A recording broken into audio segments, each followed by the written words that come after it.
So just when we thought that things couldn't get worse for Solana, it looks like they have. So on December 25th, we got a tweet from DGods and Utes making pretty big announcements. DGods says, DGods will officially bridge to Ethereum in Q1 of 2023. The bridge is not the destination. It is on the path to get there. Then we get a tweet from Utes, same day, December 25th.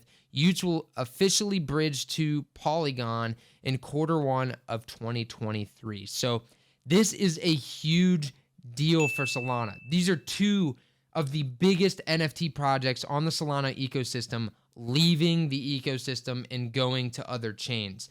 And this is a big deal because they're going to bring with them a lot of transaction volume, which transaction volume turns into fees, which helps sustain a chain. And on top of that, we're talking about huge communities here that are going to be leaving the Solana ecosystem. Don't forget about all the people, the communities that are generated around these NFT projects that are going to follow the project to the new chain.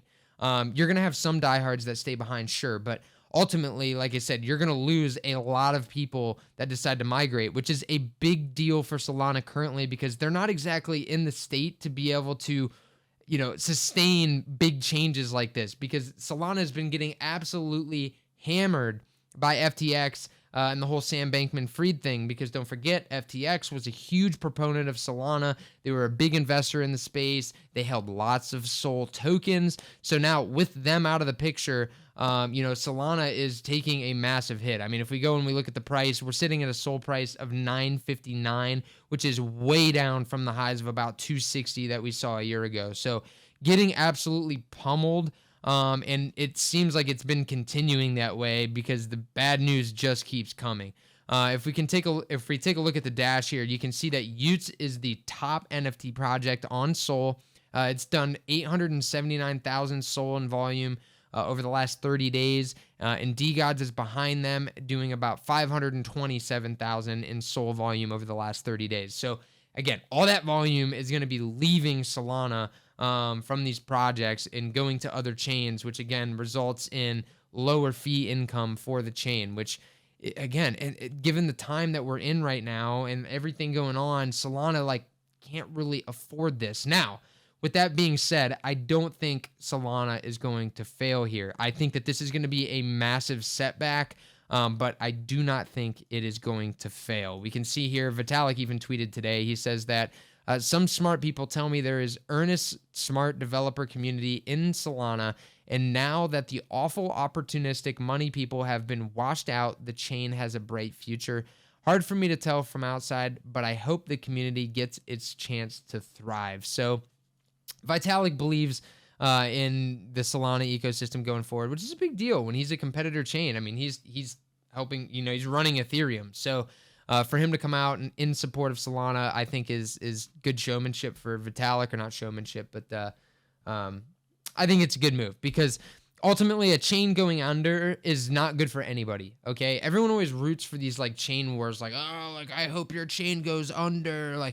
Same thing with the exchanges, right? Your exchange is going to go under. It's going under. It's the people rooting for this and wanting it to happen are just crazy in my eyes because it's not good for anybody, right? FTX's collapse was not good for anyone. And Solana going under would not be good for anyone. So we don't want to see these things happen. We, as the entire crypto community, want to see things grow. So, chains failing and exchanges failing, they prevent that growth. I mean, guys, the ecosystem, the crypto ecosystem is so small at the moment that there can be this many chains. There's only 4 or 5 prominent chains. That's okay. We can all grow and everyone do well, considering how small the crypto market still is. So again, it doesn't need to be this cutthroat war that we got to go and, chains have to fail in order for others to benefit.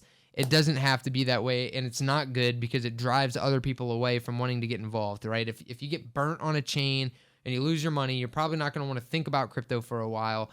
And people might give up on crypto. You're going to see investors who are heavy in Solana. If Solana goes under, they're not going to want to return, big institutional investors. So again, it's not good for anybody. So to be sitting there and rooting for a chain to fail is just silliness in my eyes. I mean, it just doesn't make any sense. So again, I think my thoughts on where Solana goes, I think that this is going to be a massive setback. Losing its two biggest NFT projects, that's a big deal. I mean, you're talking about a huge hit to the Solana community and the ecosystem as a whole.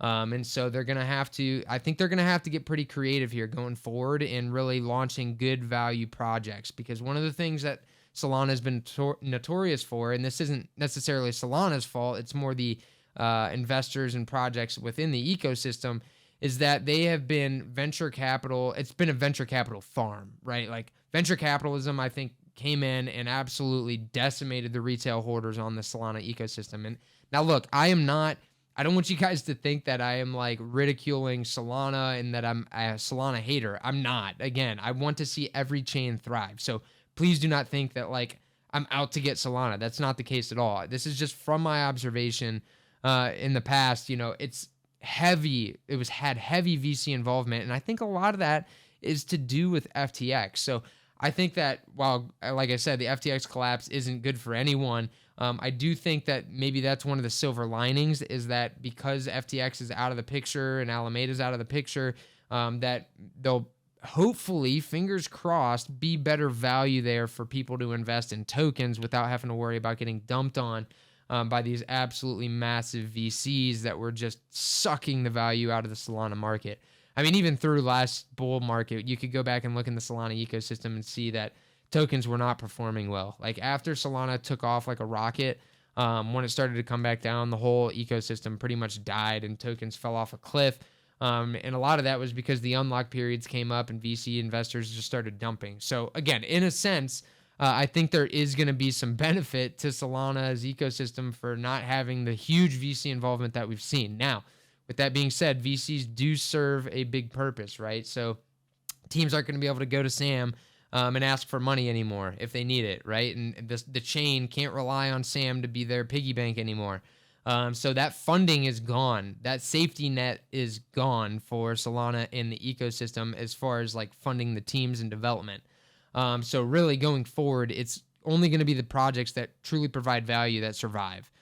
Because they're the ones that are going to get the most volume. They're the ones that are going to be profitable. The rest are unfortunately, I think, going to die just because there's just not enough money circulating in the ecosystem currently, especially as we see projects leave it. So again, yeah, really tough time for Solana right now, but ultimately I do think the chain will be okay. I think that this is a setback and honestly a good opportunity for them to go to the drawing board and find out, you know, a good path forward. What direction do they and the rest of the Solana community want to take to get people back using Solana, to get good projects in the ecosystem? I think that is, again, what we're going to see going forward. So, guys, if this is your first time to the channel, please like and subscribe. And with that being said, I will see you all next time.